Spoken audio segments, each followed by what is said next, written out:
Red Mosquito. Nappy time. Wake up. Works every time. All right, the request list for this is very long. You might want to tell your mother to leave the room. Mark, with a 3 in there. Powell Stano, Jesse Spano from Saved by the Bell's long-lost cousin. Mr. Vandermeeren, Anthony Bagarosa, Charlie P., Bob Green. Bob, you seem just like a very intelligent, mild-mannered man that I would love to have a beer with sometime. Jaime Lopez, Nicholas Prado, Sean Hanlon, and what Pearl Jam request list would be complete without Mr. Matt Klein? All right, this one was surprisingly not complicated. I'm not going to say it's easy. It was a little tricky, but either way, easy is subjective. Complicated is not, right? Okay, we're going to start with a D. Here's our intro. There's 4 chords. It's D, but we don't need the baby E string 2nd fret that makes it a D power chord, a D5, aka you're just strumming D, G, and B. The second one is F, but you don't even need to do this little mini bar here because we're just going to do D, G, and B again. So 1, 2, 3.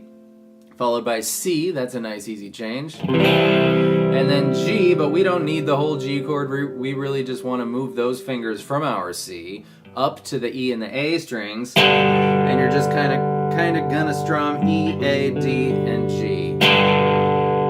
Here we go. D, F,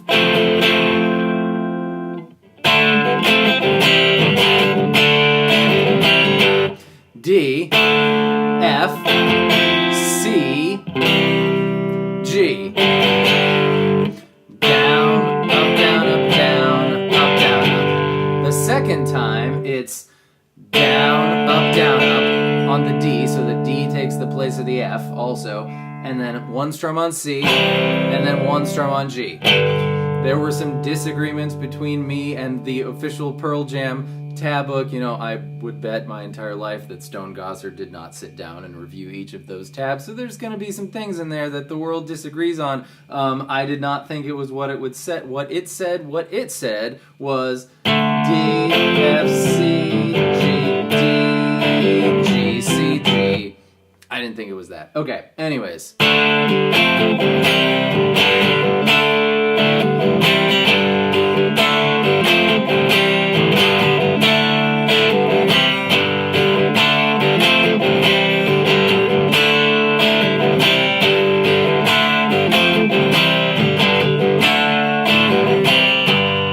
Into the verse. D, F, D, C.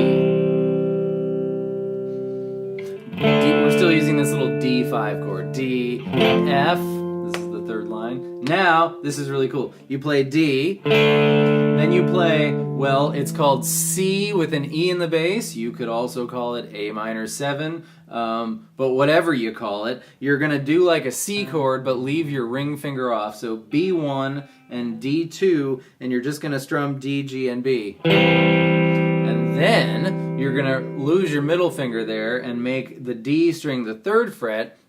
That makes it an F suspended 2, but I don't think, you know, Stone Gossard was sitting there thinking, this really needs an F suspended 2. They just wanted to mimic the melody of...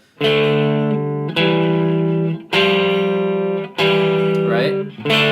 D, C with an E in the bass, F suspended 2, which is, yeah, D string 3rd fret there with your pointer finger still on B1, and then, great, now I've lost where I am. Okay, here's the whole verse. D, we're coming out of the intro.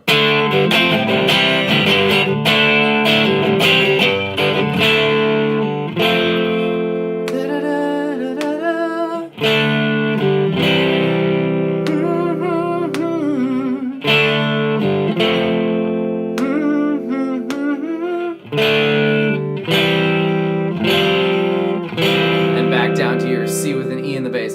For even more family fun there, you could pluck the D chord, pluck the C with an E in the bass, pluck the F suspended 2, and back down to C with an E in the bass. This D string 2nd fret, that is an E note. That's why it's called C with an E in the bass. D, D sharp, E. So yeah, that's it. and then we have the chorus to do, and then that's it. There's only 3 parts to this song. The chorus is F, was beaten, C, followed by E flat, everyone's worst nightmare because it's the same shape as B flat. You're going to take your B flat shape, which you might recall is A1, DGB3, and move it up to the 6th and 8th frets. Anywhere you put this shape is a major chord. So this would be a much more frightening way to play D, and this would be a much more frightening way to play C. We're looking for D sharp or E flat. That's what it's called because this note on the A string, the 6th fret, is E flat. Grandma always brings crappy deviled eggs, the 7th note of the A string. 1 fret lower, E flat.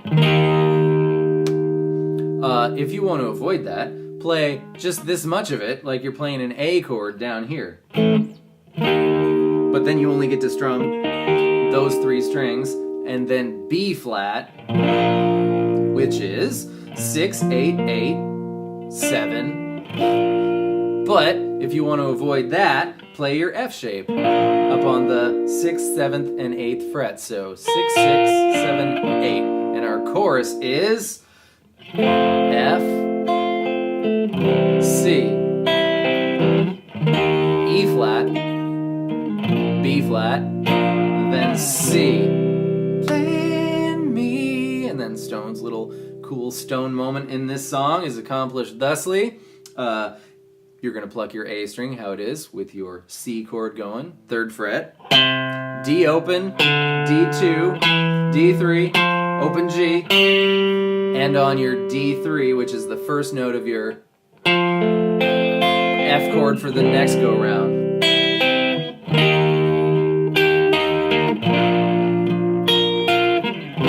This is the first time.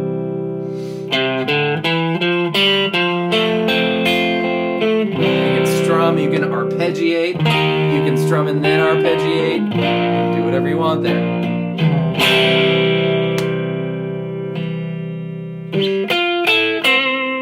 That was a tease.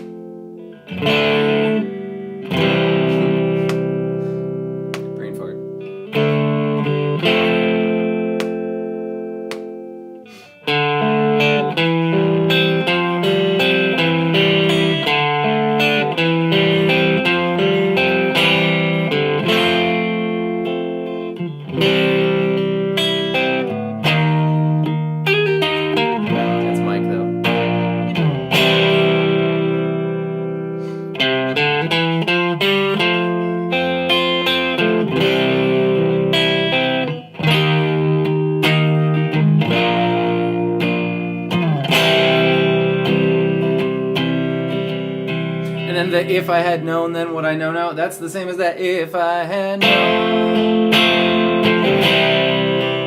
what I... So totally weird. The song's